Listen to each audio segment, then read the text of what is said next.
when we think that there's something wrong with us. So what happens is the trauma, and again, it's experienced from the inside out. So the trauma creates a perception or perspective, right? A filter from which we see like life from that's coming from our beliefs about ourselves, others in the world, which all came from that core trauma, which then dictates our actions or even our non-actions. Welcome to Raw and Real Entrepreneurship, the show that dares to bring no-nonsense insight to those who have the courage to start, grow, and scale a business. I'm your host, Susan Sly.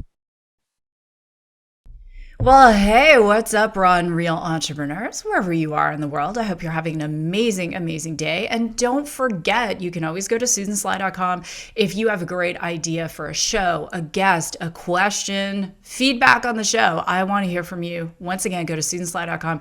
I have some incredible announcements. Number one, I am launching my moonshot, the FemBoss Incubator, with a vision to help 1,000 women who maybe aren't techie launch tech companies that we are going to start together, grow together, and scale together. And it is going to be massive. So go to susansly.com, find out more. And guess what? You might be thinking, well, Susan, I'm not a woman. Can I still apply? Yes. As long as you love women, you can apply. The next announcement I have, my new course, Employee to Entrepreneur, is going live. It's coming up at the end of April. So you definitely want to check it out.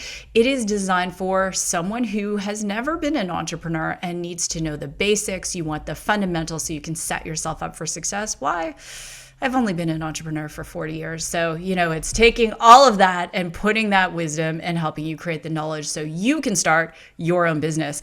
My guest today, I'm so excited. We were chatting so much before the show that I thought, gosh, I should have recorded this because she said so many incredible things.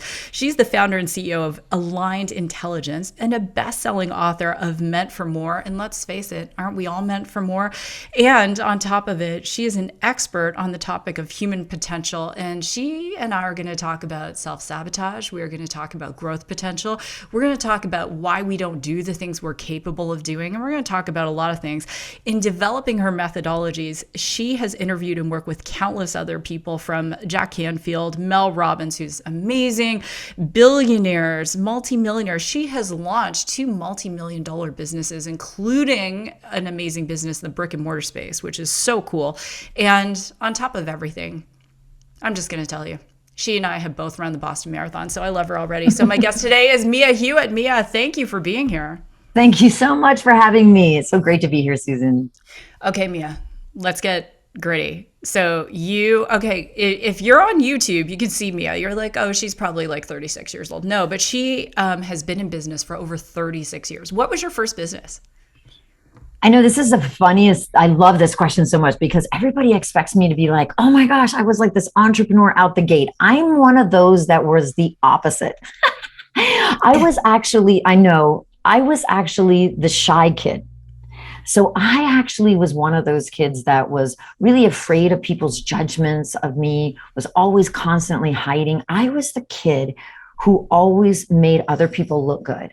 Like even as in my first company, I was the one that made everybody else look good, but I was like the one really making it happen behind the scenes.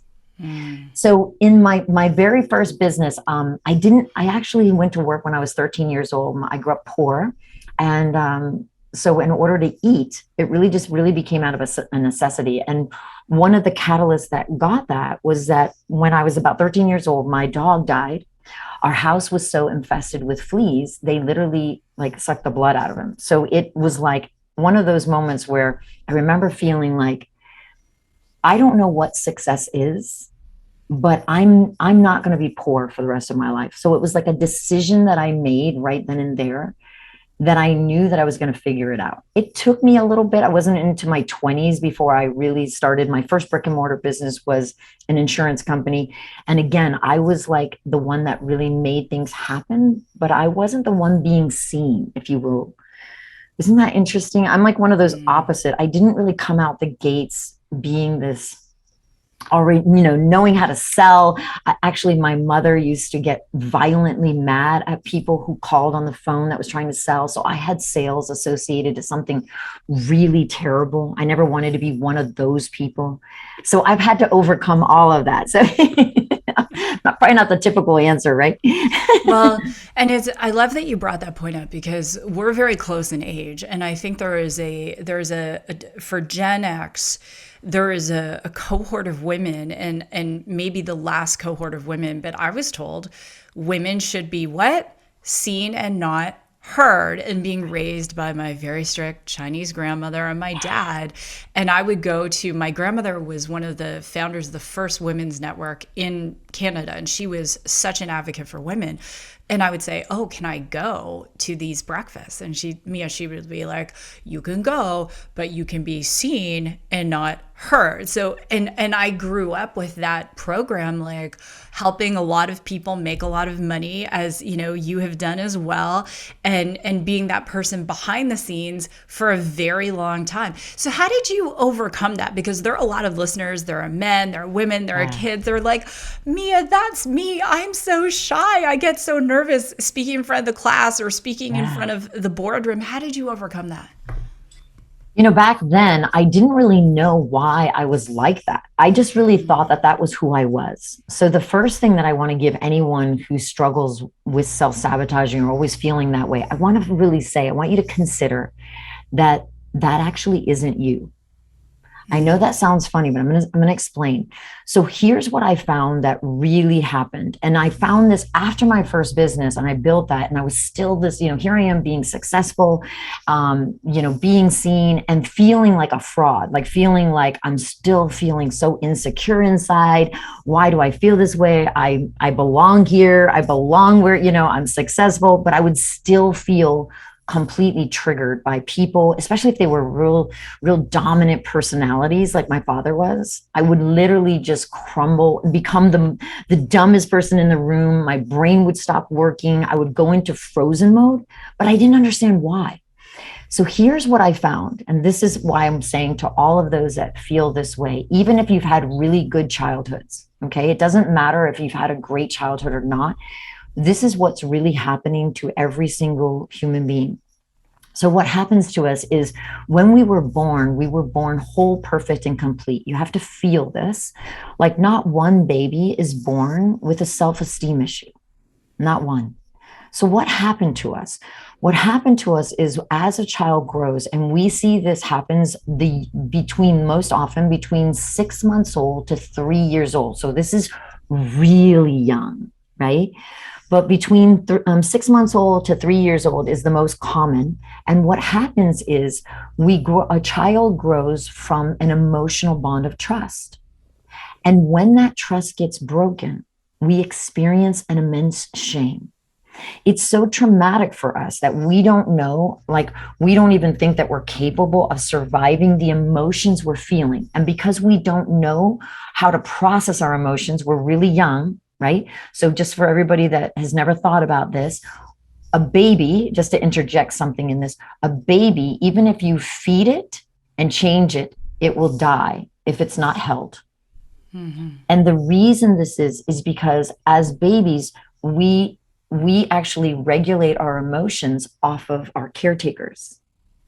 So when we're a baby, when we're young, this young, we don't know how to process our emotions. And what happens to us is then we take on those emotions and we begin to believe that there's something wrong with us. So there is this, what I'm really pointing at, where the self-sabotage is really coming from, is I'd like you to all consider that the one I'm talking about is the original core trauma, which is an actual split between your authentic self and then the protective self or your ego self of who you became to survive your life.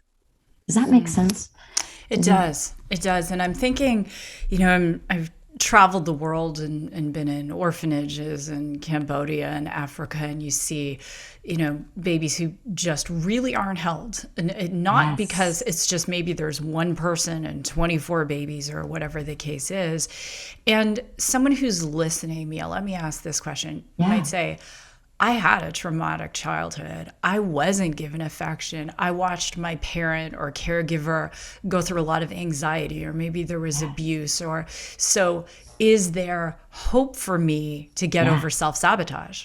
Absolutely, absolutely. So, the first thing that I want to make you aware of is I want you to consider that the trauma that you felt, right? We experienced it from the inside, not the outside. So, it wasn't that we had a conscious mind when this happened. So, we couldn't go, or a rational mind, we couldn't say, oh, well, mom's just having a bad day, or dad's just not with it today, right? Like, we didn't have a way to really distinguish what was happening. So, we internalized it to mean it was us, whatever they were feeling that we internalize, and then what we made it mean based on, like, there's something wrong with me based on the decisions we made about ourselves, others, in the world. It literally takes hold. And so what's really been happening is the real, and every single person, the split between what happens is that we develop is we'll go logically, we're like, I know I'm meant for more, right? Logically, I know that I'm meant for greatness, but please don't really see me, because emotionally, I don't really feel good enough. So it's like, see me, but don't see me. I want to be accepted, but don't really see me because I'm really afraid you're going to reject me. Or another way to say it is, the real battle that every human being is in is they're fighting the battle between the adult side of themselves and the unconscious child in them. And it is the greatest limitation to every single human being. So, how you uncover it is you have to, like, yes, the answer is 100%. I'm living proof of it, and I've helped hundreds of people overcome this. The key is that we actually need to show you where it's all coming from, because it actually happened in your unique experience. And so, the fascinating thing about this as well, which I like to touch on because people don't realize this, is what's amazing about this is the catalyst that creates this can either create the superachiever or the underachiever. So the trauma can either make you go into, like, I will prove the world, I'm going to show the world that I am going to, or there's something really wrong with me and I have to figure it all out first. Either way, what I want to give everybody, like, this is that it's all healable. There's nothing that is not healable because it was created within you. It wasn't actually in the event. It was the way you interpreted the event, which is why we can have siblings, right? With the same parents, even twins, identical twins, same parents, same situation, and one can have a trauma out of it and the other doesn't. Isn't that fascinating? Yeah, it's interesting you say that because I'm reading Will Smith's biography, and he talks about that in the book, how he interpreted his father's anger issues and how his brother interpreted them, and his sister, and it's so true. And one of the things I found, and let's talk about this, provers. So, as a recovering prover myself, one of the things I know to be true about provers is that provers are more prolific when it comes to self-sabotage than any other group of people. And here's why. It's like, let me prove myself. I've constantly got to be proving. And then I'm going to become exhausted and I'm going to get burnout. And then just when things are about to get good, I'm in a startup, it's about to, have its moonshot, or I'm, whatever it is, my business is on fire. I just landed the biggest client. Then I'm going to get physical manifestation of some kind of symptom. So usually provers have some kind of autoimmune illness. I got MS, I gave it to myself. And then they self-sabotage. And initially they blame the circumstance, but it's really them. And they go from proving to self-sabotage and proving to self-sabotage and proving to self-sabotage. And they never, ever, ever earn what they're worth. And I see this time and time again. Even employees who are at high levels in say even startups, and they are in the same thing, and then they'll leave, and just before the startup gets to that next level, and their equity could have been worth so much more. But I'd love to hear your take on that, because proving is such a modern phenomenon. It's not just with women, it's also with men. So talk about proving. Yeah, absolutely. It comes from this original core trauma. It's exactly like you couldn't have pointed out like a more wonderful place to start and look at that, because when we think that there's something wrong with us, so what happens is the trauma, and again it's experienced from the inside out, so the trauma creates a perception or perspective, right, a filter from which we see like life, from that's coming from our beliefs about ourselves, others, in the world, which all came from that core trauma, which then dictates our actions or even our non-actions, right? So whether we're going to proving, like I will prove this, or we go into hiding, avoiding, procrastinating, either one is all a form of trying to survive or control in order to get the result, right? Rather than what we have to do is the complete opposite. When we go back and look into like what really happened in that circumstance, in that situation, in the original trauma, what we do is then we can start to see, oh, wow, isn't that amazing? That situation really wasn't even about me. Like the fascinating thing is when you unravel it, because it's all subconscious right now, it's gone into the subconscious behavior. When you unravel it, you uncover that it was really never even about you, but you get to see it from the inside out, which is where the healing happens, because you're no longer looking at it from the outside in, like it's being done to you. And so real healing happens from the inside out. And it's a more of a unraveling of consciousness, of the unconsciousness, right? And so then that it becomes conscious. And then from there, here's how it breaks down. So to live your potential, you must see yourself greater than all things physical in life. Let me explain that, right? So the main point of self-sabotage is, I'm going to say it right here, is when the circumstance is greater than who you think you are capable of being with. So when what causes self-sabotage is when the circumstance, situation, judgment, or limiting belief you feel is greater than how you see yourself. So what we do in order to really live our potential is like, well, how do you live your potential then? It's really fascinating, but this is actually how it works. Once you can see that you are the creator of your reality, when you can see how you created that trauma by the way of the meaning and the interpretation you gave it, and then it became an emotional set point, what happens is now you can uncreate it. Because once you can see that, wow, this has all been a creation of that decisions. So now you can consciously be like that. I have the ability to be capable of responding. So I'm going to consciously accept responsibility that I'm capable of knowing how, like before, like I'm totally capable before I even have to know how it's all going to work out, but I'm going to consciously decide I'm capable.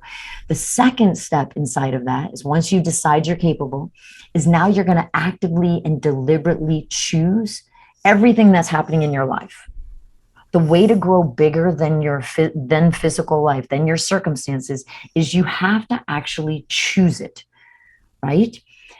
And then from there, what you do is then from that, how you live your potential. If this is happening, whatever's happening in the moment, and you're choosing it, where your real potential lies is in the space between you wanting to have an automatic reaction, that's your subconscious, you accessing a space of neutrality, find how to be bigger than this in the moment, and then choose an aligned action instead.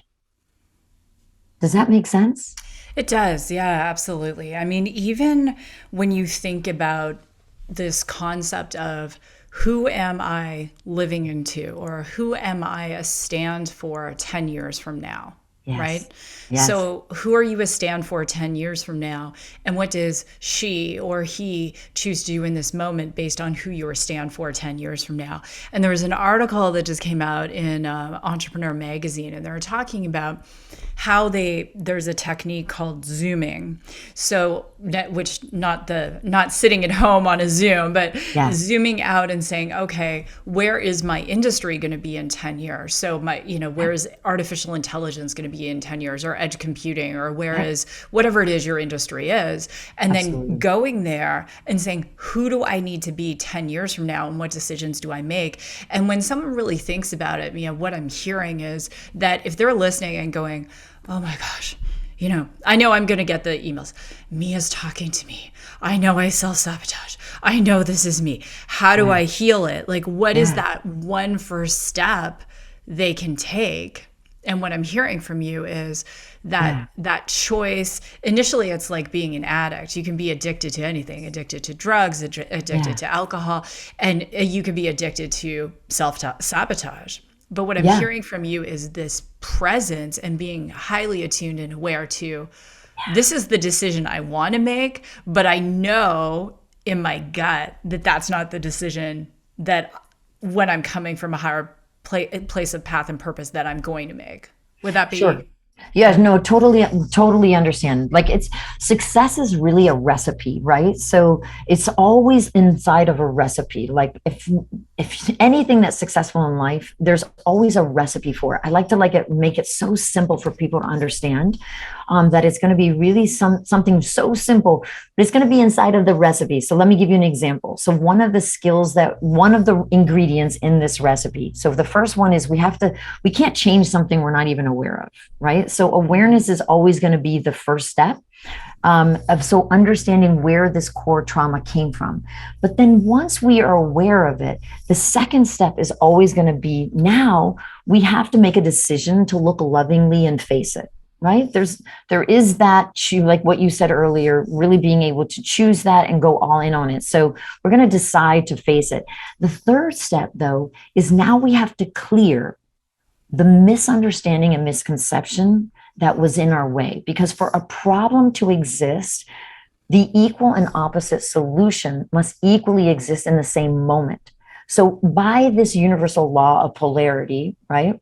I like to say it this way: is everything in this universe exists in an equal and opposite whole. What do I mean? That means for an up to be, for there to be an up, there's a down. For there to be an in, there's an out. That means for a problem to exist, a solution must equally exist in the same moment in time, not a different moment. In the same moment that you're having that problem exists the solution. What makes the difference, and all the difference in us getting out of the problem and into the solution, which is what you're pointing at beautifully, is inside of the healing of the trauma, it's going to come down to having the right awareness. Like, where did this all come from, so that you can see how you created it, deciding to face it, looking lovingly at it. The third thing is to gain the new understanding, which means you have to then clear up the misunderstanding or misconception that had it go in on the first time, in the first place. Then once you see where you were, oh wow, I used to think this was me, I thought that was all about me, and you clear up this misunderstanding and misconception. Now your work is to now go all in on the truth, right? You must apply the truth of who you really are. And then living from that, you're going to create new behaviors, new habits, new experiences, and your new experiences will create your results. So it is a recipe. Like, that is the exact steps of how you create any result you want from not having it. That being said, there's a skill we also teach inside of, which I love that you talked about, the Zoom. I hadn't heard about that, but I teach that. So I love that other people are saying this. But what I teach inside of this is, there's a skill that we help people master, and it's the aligned intelligence method. But what it does, is, in a nutshell, is it allows us, and I'm going to use an example. So in the United States, one of our tallest buildings is the New York's, the Empire State Building. So if you're in New York City and you're at ground level, when you're at ground level, you can't really see anything. The view is completely obstructed by all the tall buildings. But if you were to stay at the same location and just go up to the top of the Empire State Building, the view completely changes. Your location doesn't change. The way you see the location changes. What this is so powerful about understanding is, when what we teach is a skill set to be able to help people zoom out and then really go to a higher level of consciousness, which is what you're saying, what you're talking about. But what I want to say most importantly is they can actually do it in the same moment. So, meaning you don't have to even go to your future self. All you need to do is become present in the moment that you're wanting to access a higher power, a higher potential. What you want to do is it's in this expansive space where your greatest power lies, because you want to stay where you are and then just zoom out and look down on the situation. And then from that, what it does is it gives you a whole other different viewpoint. And then you can ask yourself, who am I in this? If I was being my potential, living my who I really am, the greater part of me, who would I be in this circumstance? So then what you're doing is you're growing bigger than the circumstance, bigger than the situation, bigger than the judgment, bigger than the resistance, bigger than the limiting belief. And then what it does, Susan, is it gives you, now you have access, you can actually see behind the experience what's really happening. And what this allows you to do is be able to make effective, timely, purposeful decisions from alignment in the moments that count the most. It's so beautiful. And I love the analogy about the Empire State Building because it's something people, maybe it's because I just watched the new Spider-Man with my daughter Emery. So it was a good visual. So, thinking about that, thinking about the view. And I love how you articulated that. It's this, there is a recipe. There is a Yes. recipe. And I've spoken about this on the show before. When Sheryl Sandberg received her first offer from Facebook, she was startled because, it was low. And her friend said, would a man accept that offer? She's like, no. And she comes back and asks for everything she wants and she gets it. And I love that the world needs more entrepreneurs who have had success talking about this stuff, because there are people talking about it who haven't walked that journey. And it is a different journey because it's, people might say, well, okay, me and Susan, this all sounds good, but I'm about to lose my business and I'm paying my employees on credit cards. And the thing I would say to that person is, and I want you to take a turn at this too, if that's you, because I was once that person, you definitely need to step back and you have to ask yourself, why are you running this program? And, if you could step out of this situation and step up, as Mia was talking about, and look at it expansively, what decisions do you need to make in the moment? Mia, what do you want to say to that person who is struggling right now in business? Maybe it's financially, maybe it's emotionally, maybe they're in a crisis mode, lawsuit, an employee has quit. What do you want to say to that person? Yeah. Well, the biggest thing I would want to say to you is you're not alone. Like, you're not alone. We feel all alone in those moments. And I just really want you to know you're not alone. Anyone who's been in business for any length of time is always going to come into some circumstance, some situation where they have to grow bigger than the circumstance or the situation or the judgment or anything that you're feeling in the moment. The biggest thing that I want to say to you, though, is I want you to consider if the universal law of polarity is true. And I just want you to consider if it's true, that for there to be a problem, the equal and opposite solution must equally exist. What I want you to consider is what has to shift is just the way you're looking at it. It's not actually so how you're going to do that is, I want to say it this way. Most people minimize the potential of what they're already doing. What I mean by that is because when we're in our protective self, we don't see the potential. We don't see the opportunities. We don't see what's right in front of us that's already working. And I can promise you, if you slow down, pull up and out of yourself and look down on the situation from a higher level of consciousness, and you ask yourself, what am I doing that's really, really working? And then how could I, if it's really working, if that's working, how could we do more of that? And how could we have that produce 2 times the return, 5 times the return, 7 times the return, 10 times the return? Because just by shifting up and out of it, instead of thinking this is like the end or the end all be all of in that circumstance. The way to break the pattern of self-sabotage is to actually zoom out, come up and out over the situation, look down on it, look at it with a new pair of eyes of what would work. How would we make this work? And then the key that I'm pointing at here is we want to stop framing problems as facts. Because when we state these things as, like this is happening to me, it tricks our brains into thinking that there's no solution. So instead, anytime you find yourself feeling like there's a problem, my best advice to you is to come up and out and instantly get into curiosity. And from curiosity, ask yourself a question. If this was completely solvable, if it was completely possible to have the solution to this right now, how would you solve this? From coming up and out, looking down, the viewpoint changes, what you'll see is different, and you will then be able to take action and go all in on it. And this will become a non-issue. I love that, Mia. And I would encourage everyone to get Mia's book, Meant for More. Go to miahewett.com. Mia, thank you so much for being here on Raw and Real Entrepreneurship. I love what you're doing in the world, and congratulations on all of your successes. You're absolutely remarkable.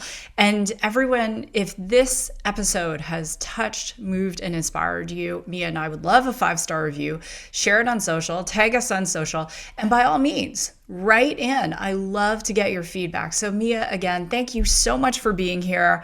Meant for More. Go get the copy of the book, subscribe to Mia's list. And Mia, again, thanks for your amazing wisdom and insight. Thank you so much, Susan. Thanks so much for having me.